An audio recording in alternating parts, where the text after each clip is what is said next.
제주 사회의 현안과 미래를 심층적으로 살펴보는 제주 돋보기, 오늘도 김익태 기자 나와 있습니다. 안녕하십니까? 안녕하세요. 네. 자, 오늘은 어떤 이야기로 좀 이야기를 나눠볼까요? 예, 주제로. 요즘 네. 가장 뜨거운 주제죠. 중앙 정치권뿐만 아니라 제주 사회에서 뜨거운 주제인 이 대장동과 오등봉 이야기를 해볼까 합니다. 아주 뜨거우면서도 민감한 주제네요. 그렇죠. 이 성남시 대장동 개발 사업은 20대 대통령 선거에 지금 최대 쟁점이 되고 있죠.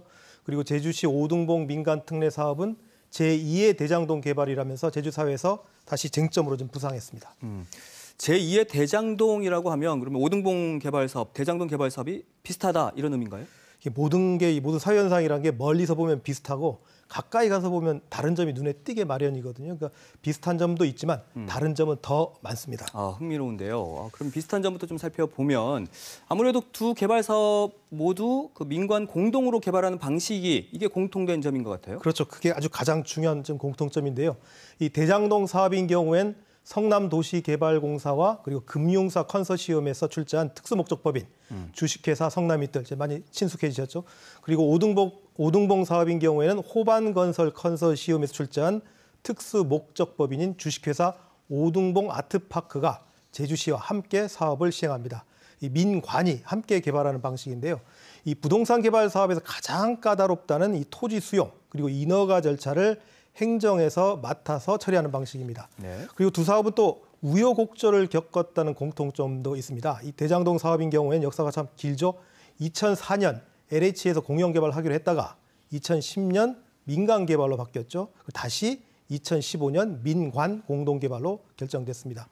오등봉 사업 역시 마찬가지인데 2016년 제주시에서 아파트 개발 수용 불가 입장을 밝히면서 백지화됐다가 됐죠. 그리고 2019년 제주도의 장기 미집행 공원 부지 매입 계획에 따라서 100% 도시공원으로 바뀔 예정이었다가 올해 전체 부지 가운데 12% 면적의 아파트를 짓는 사업으로 그렇게 결정이 됐습니다.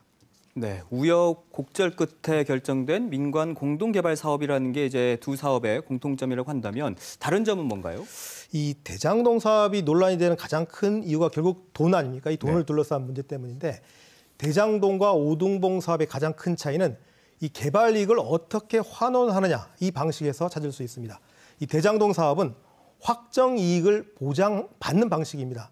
즉 사업 결과 적자가 나든 흑자가 나든 5,500억 원을 성남시가 갖기로 했습니다. 물론 이 돈이 전부 현금은 아닙니다. 이 배당금과 사업관리, 위탁 수수료 등으로 한 2천억 정도 받기로 좀 했고요. 나머지는 공원 개발과 터널 공사 등으로 이른바 기부 체납이라고 하죠. 그런 방식으로 돌려받는 방식입니다. 이 반면 오등봉 사업은 사후 정산 방식입니다. 얼마를 받을 수 있을지 아직 알 수 없습니다. 아까 신익환 기자가 사업자는 608억을 받는다 했는데 이것도 사실 확정된 건 아닙니다. 그런데 아마 100억 원이 제주시가 받을 수 있는 최대치가 될 가능성이 아주 높습니다. 근데 제주시는 기자회견에서 초과 수익을 100% 받아내겠다 이렇게 밝히지 않았습니까? 네, 그렇습니다. 초과 수익은 받을 수 있는데 전제 조건이 하나 있습니다. 초과 수익이 나야 합니다. 그러니까 제주시와 사업자 간의 협약서를 보면 사업자는 초과 수익분을 제주시에 무상 기부한다고 명시돼 있습니다. 그 대신 사업자에게 수익률 8.91%를 보장해주고 있는데 이 점에 주목하셔야 합니다. 자, 이 말을 좀 쉽게 설명을 드릴게요. 예를 들어서 정산결과 100억 원이 수익이 났다. 그러면 8.91%인 8억 9천만 원을 사업자가 갖고 나머지 91억 1천만 원을 제주시가 갖는다는 그런 뜻이 아닙니다. 그러니까 수익 총액이 아니라 수익률을 계산해야 하는데요. 이 수익률 계산 방식이 대단히 복잡합니다만 이해를 돕기 위해서 아주 대략적으로 설명을 드리겠습니다. 자, 8천억 원을 투자해서 수익이 800억이 났다고 칩시다. 그럼 수익률이 얼마가 되죠? 한 10%? 그렇죠. 10%가 되죠. 이렇게 되면 사업자는 수익률의 8.91%, 그러니까 총 수익의 89.1%인 713억 원 가량을 가져가고 제주시는 나머지 87억 원에다가 공모 과정에서 약속받은 게 있거든요. 공공기여 투자비 100억 원을 제주시가 받기로 했는데 합쳐서 187억 원을 받는 구조입니다. 이 문제는 사업자 측에서 정산을 해보니 만약 수익률이 8.91%가 안 된다. 그럼 어떻게 되겠습니까? 제주시 몫은 100억 원? 100억 원으로 그치는 거죠. 예. 그렇게 되는 거군요. 그렇다면 정산 작업이라는 게 굉장히 중요한 작업이 되겠네요. 그렇죠. 이 사업자 입장에선 그런데 이게 비용이 늘어나도 큰 부담이 없는 그런 사업 구조입니다. 왜냐하면 수익률 8.91%를 보장받을 수 있기 때문인데 예를 들어서 토지 매입비가 늘어나거나 공사 비용이 늘어나도 아파트 분양가격 인상으로 해결하면 그런 구조입니다. 물론 사업자 입장에서 만약에 그 분양가를 지나치게 올렸을 경우에는 미분양 사태라는 위험을 감수해야 하긴 하지만 최근의 제주 지역 부동산 흐름을 보면 결코 손해 보진 않을 거라는 거죠. 어쨌든 이 비용 처리를 제대로 했는지 따져보는 정산 작업이 매우 중요합니다. 이에 대해 해박서에 어떻게 나와 있냐면 사업 완료 후에 60일, 그러니까 사업이 끝나고 60일 이내에 정산을 하고 방법, 절차 등에선 별도 협의하기로 그렇게 규정했습니다. 제주시의 설명 직접 들어보시겠습니다. 네. 설계 단계에서는 이제 각 분야의 전문가들로 구성된 워킹 그룹을 구성할 계획입니다. 설계 단계에서 공사비가 이제 설계가 어떻게 됐는지 이제 부풀리는 부분을 1차 검증을 하고, 그리고 공사 단계에서는 아까 이제 저희들이 브리핑 한 바와 같이 그 건설 사업 관리를 제주시가 직접 선정하게끔 되어 있습니다. 그 감리를 통해서 건설 사업 관리를 통해서 공사비를 검증하고, 준공 단계에서도 저희들이 그 공인 회계사 쪽으로 정산을 하지만 이 사업자가 편법 정산할 수 있는 우리가 있기 때문에 편법으로 정산할 부분도 좀 방지할 시스템을 저희들이 구축하고 있다는 말씀을 드리겠습니다.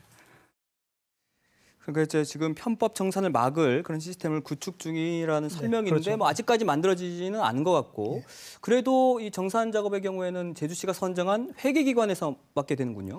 그렇습니다. 업자가 선정한 게 아니라 제주시에서 선정하기 때문에 아무래도 그런 부분 유리할 것 같긴 한데 그래도 쉽지 않다는 게 현직 회계사의 설명입니다. 들어보시죠. 외부 감사는 회사에서 제출된 자료를 가지고 회계 기록이 적정하게 됐느냐 안 됐느냐만 보는 게 주 목적이고, 특히 이 건설 사업과 관련돼서는 가장 중요한 게 건설비가 과연 적정하게 계약됐느냐, 이런 건설비 산정 문제인데, 건설비 산정 문제는 회계 감사에서 쉽게 우리 보통 사람들이 얘기하는 공사 금액이 적정한지에 대한 판단은 못하고 있습니다. 그러니까 회계감사 역시 사업비 부풀리기를 찾아내기는 쉽지 않다라는 말인데 글쎄요. 그렇죠. 제주시가 이런 검증 능력을 보여줄 수 있을지도 걱정인데 결국에는 사후 정산 방식이 한계가 아닐까 싶어요. 그렇습니다. 결국 회계사도 사업자 측에서 제출한 서류를 보고 판단하는 거기 때문에 이렇게 쉽게 잡아내기 어렵다는 뜻인데요. 이런 문제 때문에 성남시가 이 대장동 사업에서 확정이익 보장 방식을 선택한 겁니다. 이 점에서 대장동과 오등봉의 차이점을 다시 확인할 수 있는데요.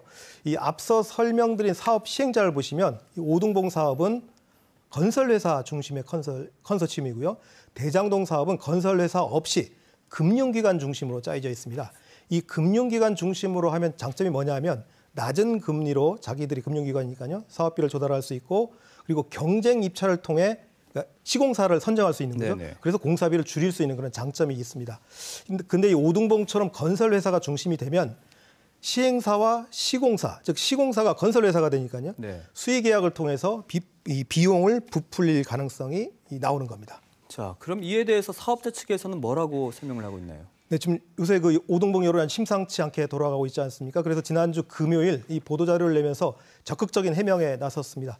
이 제주시와 비슷한 맥락의 설명인데 이 제주시에서 공사 감리를 선정하고 정산 회계 업체 역시 제주시에서 하기 때문에 네. 오히려 사업자 입장에선 불리하다고 그렇게 하소연했습니다. 이 전자공시와 외부 감사 자료를 통해서 투명하게 확인할 수 있다고도 주장했습니다. 이 또 공원 조성 사업비도 설계 내역서상의 금액에 낙찰률 87%를 적용하기 때문에 비용 부풀리기는 불가능하다 이렇게 주장했습니다. 이 낙찰률 이게 무슨 뜻이냐면 이 공사업체를 선정할 때 관급 공사 기준을 준용해서 시공업체에 과다한 이익을 몰아주지 않겠다는 그런 뜻입니다. 네. 또 이렇게 해명을 들어보면 공사비 부풀리기가 뭐 그렇게 쉬운 것만은 아니라고 생각이 드는데요. 예, 분명 다른 도시공원 민간 특례 사업보다는 한 걸음 전진했다고도 볼 수도 있습니다. 그런데 이 감리자인 경우에는 설계대로 시공했는지 안 했는지 이걸 확인하는 역할을 하는 거지 건설비가 적정한지 이걸 보는 일을 하는 사람이 아닙니다. 네. 그리고 정산 작업의 경우엔 아까 분명 한계가 존재한다고 앞서 말씀드렸고요. 이 낙찰률의 경우에는 여기서 주목해 보셔야 할 지점인데 공원 시설에만 적용하고 비공원 시설, 여기서 비공원 시설이 뭐냐면 아파트 건설입니다. 이 아파트 건설은 적용하지 않습니다.